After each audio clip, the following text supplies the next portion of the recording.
Dear Customer of the Podcast returns. Hey everybody, this is Sean. Some of you will recall a year ago or so, we had a short season of the podcast. I got a lot of feedback from that, and it seemed people really enjoy the loss prevention stories and some of the fiction stories. So we're going to lean into that this season. I also wanted to try to figure out a way to cheer everybody up. If you're listening to this podcast or watching this video, you've probably been shit on in the last 2 years. And just by chance, I am now able to share some of the stories that I was not able to before. So one of the segments I think you're really going to like is loss prevention versus YouTubers and kind of what happens behind the scenes when the stores can get a little bit of justice, a little karma for Dear Customer. I also wanted to let everybody know you can now get Dear Customer content on Facebook, Pinterest, TikTok, YouTube, even LinkedIn. So I hope you'll listen. Thank you, and have a wonderful rest of your day.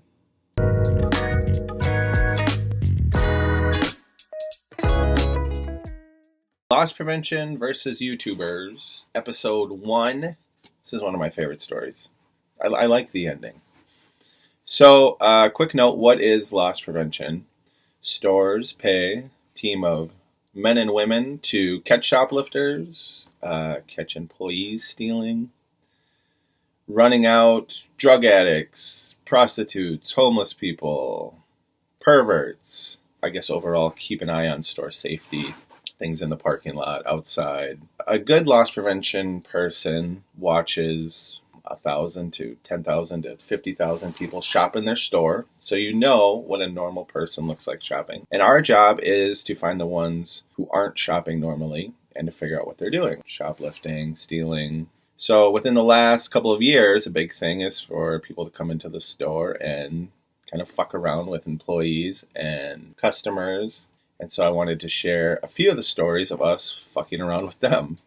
This first one was 2 kids come in, and YouTubers, TikTokers, whatever you want to call them, 99.9% of the time are white, in late high school, early college kids, always like well put together, good looking kids, really nice hair. So they come in, these 2 kids, and their kind of funny thing, their way that they were going to make $1 million on YouTube was one was filming with a phone and one would just walk into customers and employees, kind of see how they reacted. Ha ha ha, so much fun. Pisses everybody off. So I was working with Mike R. and Jilly. Jilly was on the cameras, and we're following the guys around.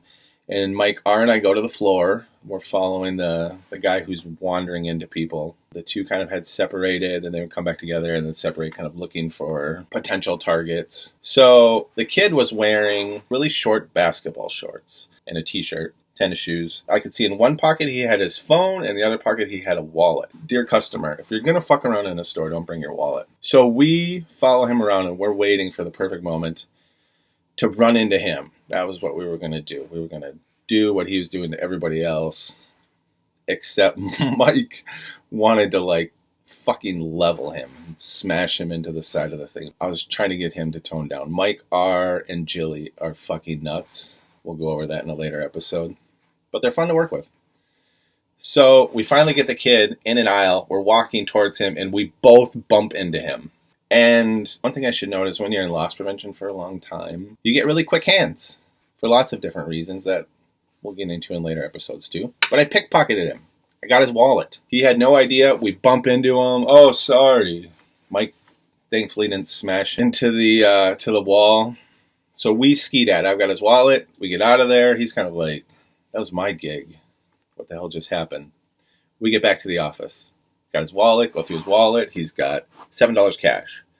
A debit card, a credit card, his ID, a school ID. So we're watching. He meets back up with his friend. He doesn't know that his wallet's gone yet. They're walking around looking for targets. And then all of a sudden you can see the moment that he kind of feels his pocket.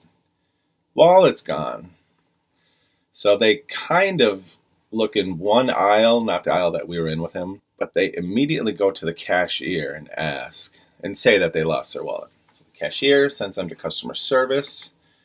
Customer service pages the manager on duty to see if we had any wallets turned in. I can hear this on that. We have a radio, headphone radio. The manager on duty calls us and says there's a customer who's lost a wallet. You know what? I'll handle it. So I go out there And I wish I had on video his face, because he's like looking at me. I'm just smiling, big goofy grin. What can I do for you? What's going on? What happened?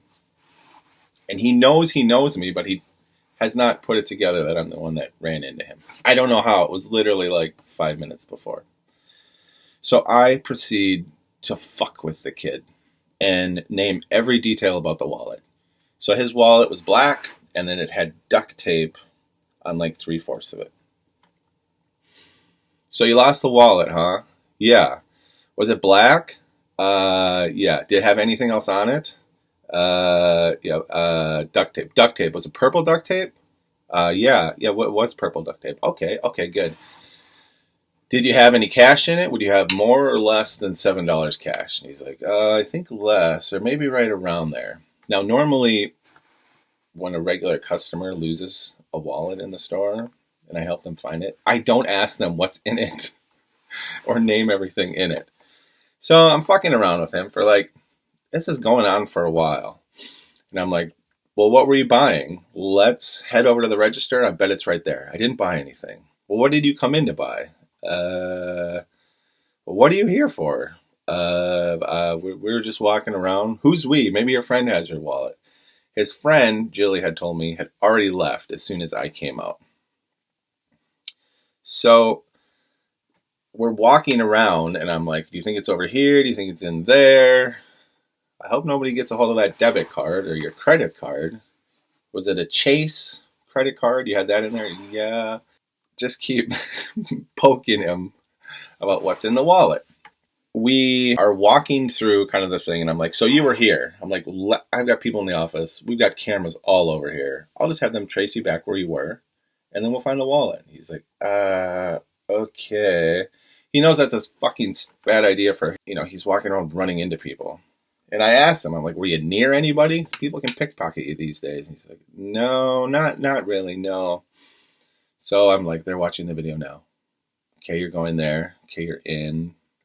They were not watching it. And I'm like, furrowed brow. They said you were like running into some people or something? Oh, yeah. And then I'm like, they said you did it again. They're watching it on fast forward. They said you bumped into a bunch of people. What were you doing?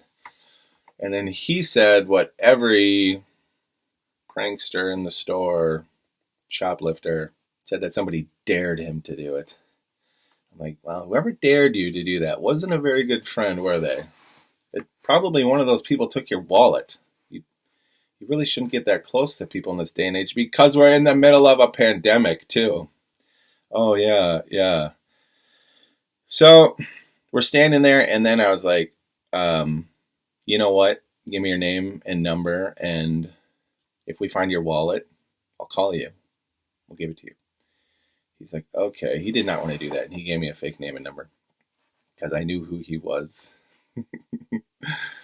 And then I was like, well, are you going to keep walking around running into people? Are you leaving? He's like, no, I'm leaving. So he left. Went back to the office. We all had a good laugh.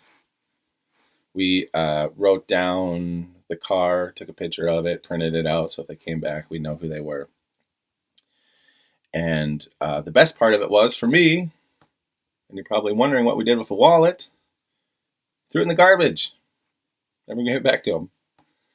So, dear customer, don't come into our stores and fuck with us. We're working.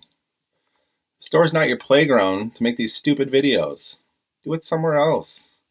Set it all up with actors and actresses. But if you come in to a store, this is what could happen.